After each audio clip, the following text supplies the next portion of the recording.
अस्सलाम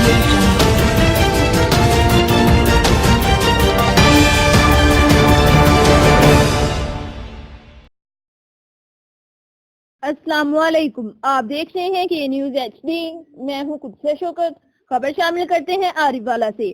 आरिफ वाला से हमारे ब्यूरो चीफ शफीक फूल की रिपोर्ट के मुताबिक आरिफ वाला मोहम्मद सुलेमान वल्द अब्दुल अलीम हाशमी प्लाजा आरिफ वाला में, जो कि मोबाइल शॉप चला रहा है, उसकी दुकान पर एक मुलाजिम जो अपने आप को पुलिस एहलकार जाहिर करता है, सादा लो वर्दी में चंद कस दो नामालूम साथियों के साथ इनको मोबाइल चोरी करने के इल्जाम में डराता और धमकाता रहा और इनको ये भी बोलता रहा कि अभी आपको लट फोर्स आएगी और उठाकर ले जाएगी।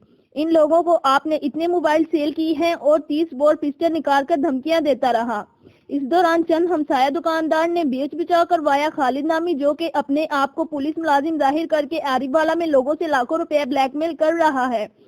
हुक्कामे बाला से मोतबाना अपील है, जो खालिद नामी अपने आप को पुलिस वाला जाहिर करके ब्लैकमेल करता है, इससे हमारी जान छुड़वाई जाए और वकुआ के मुताबिक हमारी FIR दर्ज की जाए। वज़ीर आला पंजाब से अपील करते हैं कि और मोबाइल एसोसिएशन के सदर राव आसिफ अली की प्रेस कॉन्फ्रेंस और ताज बरादरी की एहतजाज रिकॉर्ड कराया हमारी FIR दर्ज करवाई जाए।